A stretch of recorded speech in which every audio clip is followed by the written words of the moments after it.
Welcome to Pope's Plates, or welcome back if you're a frequent viewer. We're making something unusual today. You don't hear about this a whole lot in the United States. They're pasties. That's a very British thing, comes from Cornwall. The original recipes date back to the 1200s. They're essentially meat and vegetable pies that are handheld. Generally, in the first beginning, they would use venison. We don't have any venison, so we're going to actually be using ground beef.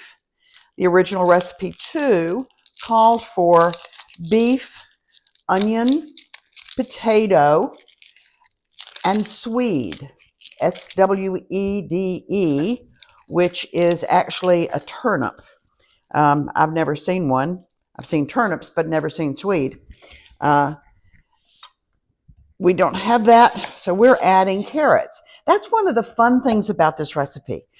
You can do with it what you want. You can either have only vegetables, or you can have a variety kind of meat. You can even have fish. Now today, we are doing onions, and I'm going to get these sliced as thinly as I can.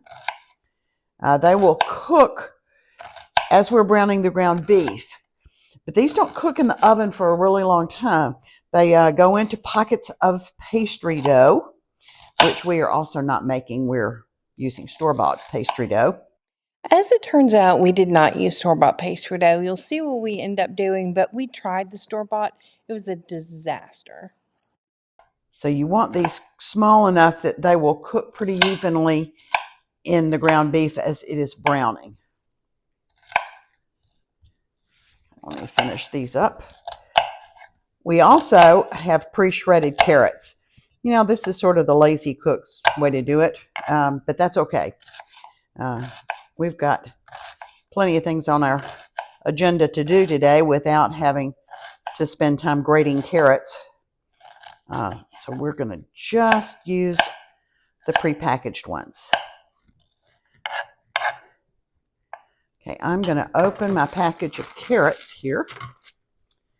And I think we probably will use about a half of the carrots. Yeah, that looks about right. And we'll save the rest for another recipe. The other thing that is added here in our recipe are hash brown potatoes. Now, you don't have to use hash brown potatoes. Again, this is a simple thing for us to do. You can cook potatoes yourself. They do need to be a little soft, I think, when you put them in here, or you need to cook it a while in the ground beef in order for the potatoes to soften, because they're not going to be in the oven, in the pastry, long enough for everything to get really cooked well. We're going to use my clean hands. I'm going to use 2 big handfuls, which would probably be the equivalent of maybe 3 cups of hash brown potatoes. Set these aside so we can get them back in the oven.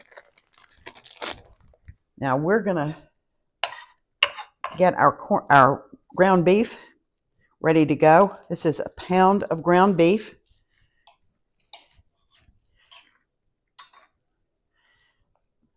Okay, I'm going to get this ready. And if you'll join me at the stove, we'll get all this started. I'm going to get the ice. Oh, okay. Oh, yeah, I know. No, Charlie. I'm going to get the heat going on our skillet here. Charlie is very interested in having part of this ground beef, but that's not allowed. We're going to begin to break up the ground beef in our pan here. And as it begins to brown, we'll add the other ingredients so that it all sort of cooks together. But you want to make sure that this beef is pretty well browned before we start adding the other stuff in.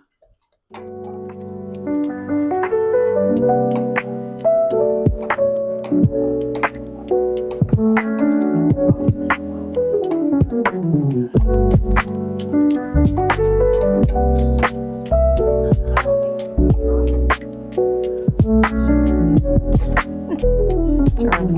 your heart.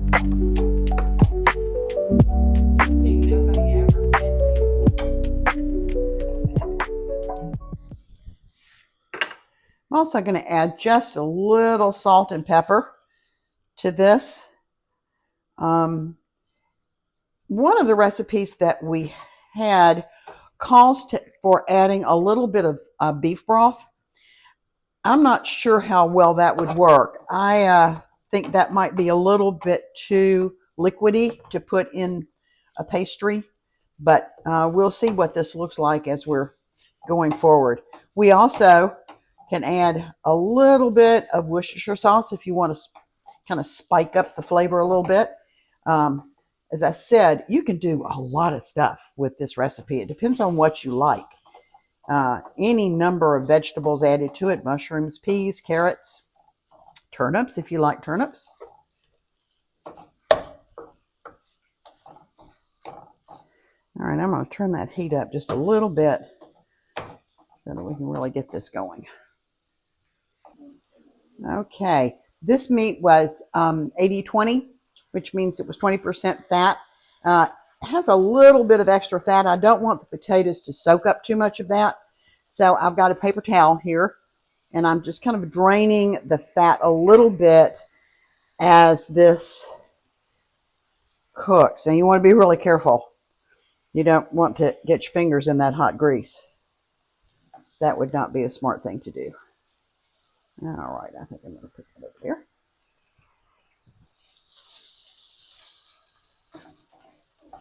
That's better.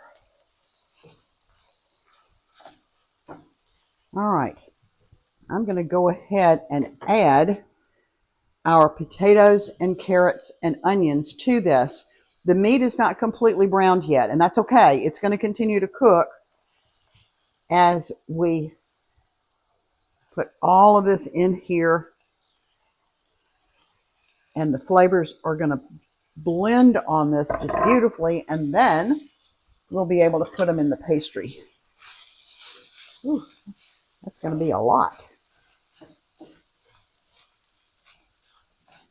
But you can see a little bit how the meat is browned mostly.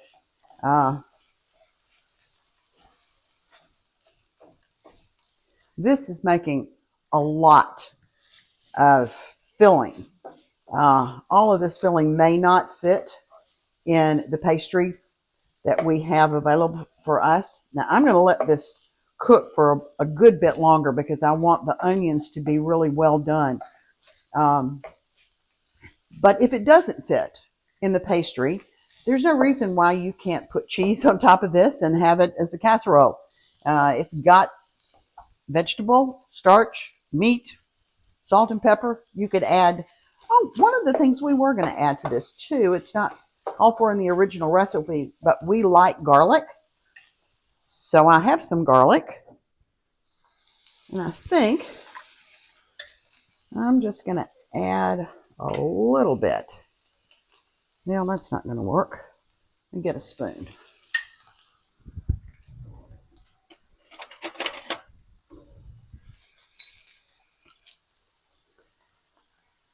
Like maybe half a teaspoon of garlic. Not too much, but that's going to give it a little bit of extra flavor. I am going to add a little bit more salt and pepper to this. The potatoes would not have had any seasoning in them, nor would the carrots. So we're sort of seasoning each layer that we add in.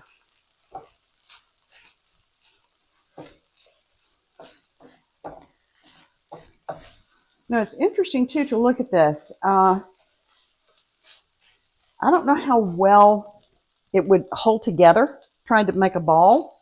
It might be that it would be smart to add a little bit of beef broth to it. I think I'm going to let it cook the rest of the way and then make a decision about whether or not we add anything extra to it.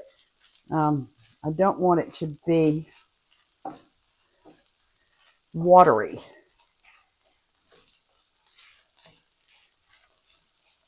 Okay, this is going to have to cook for just a bit longer. When it is almost ready. We'll come back to you. In the interim, I think I'm going to turn the heat down a little bit and perhaps we can get started on the pastry. Hi, so I'm sitting here editing this video and I wanted to tell you we were trying a pastry dough that I've used before, and for some reason it was really dry and so it kept breaking and it wasn't coming together. I have a go-to biscuit recipe and we just thought we would give it a try and it worked out really well. The recipe will be in the description box below. I hope you enjoy. Because I'm actually doubling it for something else that we're making. We're going to begin with 4 cups, which it would normally be 2 cups of flour. Now, hear me out. I thought this was crazy. There are 8 teaspoons of baking powder. I thought it would taste bitter, and it doesn't. There are 4 in my regular biscuits. So I'm going to put 8 in here. Again, I thought it sounded crazy. I think I put a little bit too heaping, so I'm going to only put 7.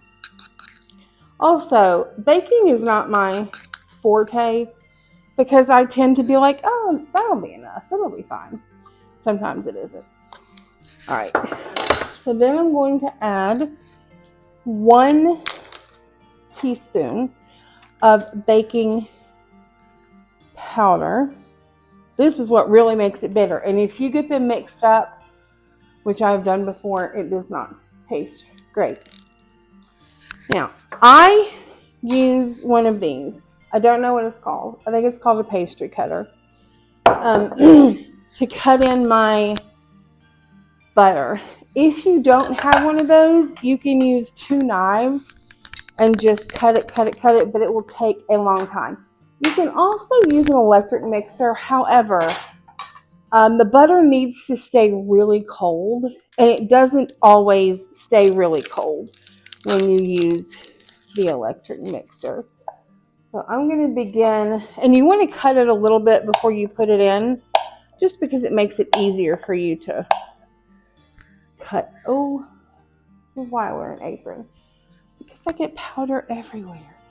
As you can tell, this is not necessarily a health food, especially since we're going to make sausage gravy. This is one of the go-tos when I am late for work, coming home and need to make dinner. I have a long day on Thursdays, and we have breakfast for dinner a lot on Thursdays. The biscuits, the prep time is maybe 7 or 8 minutes. The cook time is obviously longer. And it's just easy. Throw it in the oven, and you're good to go. Okay. Be very careful of this. These are very sharp, the little tongs. I look like, oh, cute. What is that character? Wolverine. See what I look like. But as you can see, the butter kind of sticks to this. Do not use your fingers to get it off. These are very sharp. So I'm going to just keep cutting this in until the butter is pea-sized. And so I'm going to do that, and I will get back to you when that is finished.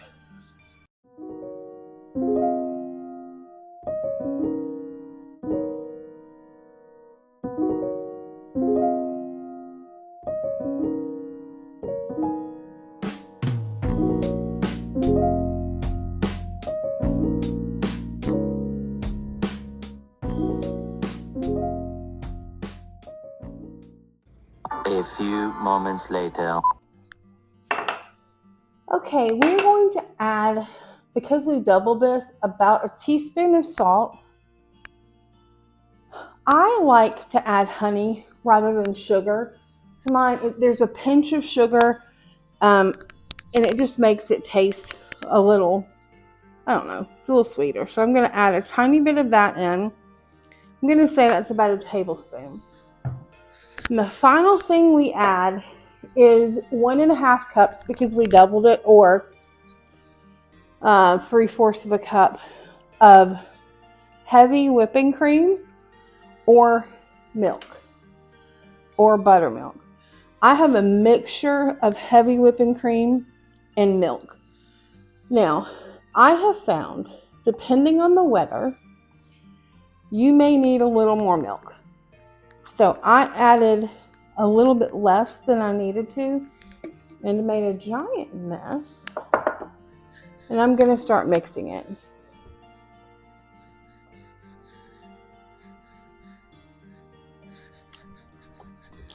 And this, I usually end up using my hands. So I'm going to move this. You may be able to see that it's not coming together yet. So I'm going to start adding, and you don't want to say, oh, I need a whole lot more. I'm going to start adding just a little bit at a time and mixing it in and seeing how that does. I think I'm about to have to break out my hands. Yep.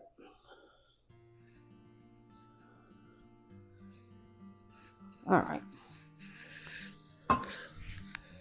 Oh, yeah.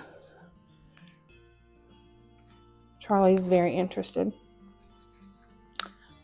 This biscuit, this recipe, I don't even know where I found it, but I printed it out and I taped it to the back of one of my cabinets because I used it so often.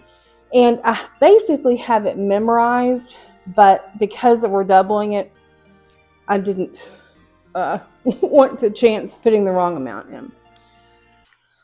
So Mom and I are tag teaming a little bit. And I am going to roll out the dough for the pasties. Now, if you watched the beginning of this video, you may have seen that we were going to use pie crust. And I don't know what happened. It was dry and broke apart. And so because I make biscuits at home a lot, I made some biscuits. And I'm going to take about this much of it and put this to the side. I'm going to flour the top of this a little bit. Now, we're going to roll this flatter than we would if we were making biscuits. Because, and I may need to add a little liquid to this, because the meat filling, we just don't want it to be, we want it to be like a hand pie. All right, so I'm going to roll this out, and then I'm going to talk like Ina Garden. I have no idea what I'm talking about, but she says that you need to turn your dough.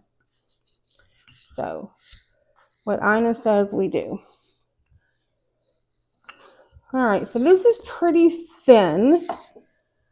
So I'm going to cut. Well, I don't know why I don't start next to the edge, because I would have a lot more luck. There we go. Okay, so I've got 5, and then I will roll it again, and we will come back when we have this completely cut out. Jennifer got the dough rolled out for us, and I'm actually rolling the discs a little bit more thinly before we fill them, just to make them a little bit bigger. And to do this, making sure that we're on a floured surface and rolling kind of in different directions. We're ready to try this now again, and I think this is going to be better. We were really disappointed in the pie crust dough. It just was not supple enough for us to work with. This is going to be better. We're going to take our disc, put it together, and we're going to crimp the edges to keep the filling inside.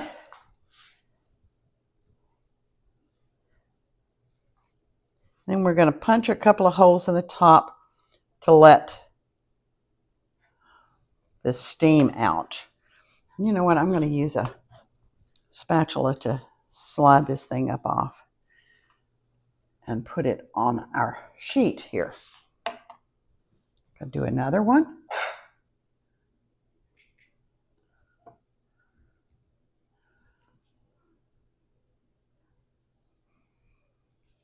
This also gives you an opportunity to put just a little bit more filling in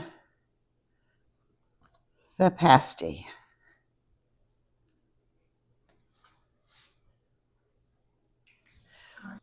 We're going to finish these up. I'm going to put a little egg wash on each one. We'll put them in the oven and we'll be back with you as soon as they're ready. Honestly, Jennifer and I are practically both covered in flour from rolling out dough and preparing these pasties. They absolutely look lovely. The dough is brown on the top. Clearly you can see the filling right through a little bit. They're tender. They're absolutely delightful. Pocket-sized dinner. If you like the recipe, please tell us in the comments below. We'd like for you to subscribe to our channel and like us a lot. Until we see you again, let's keep cooking.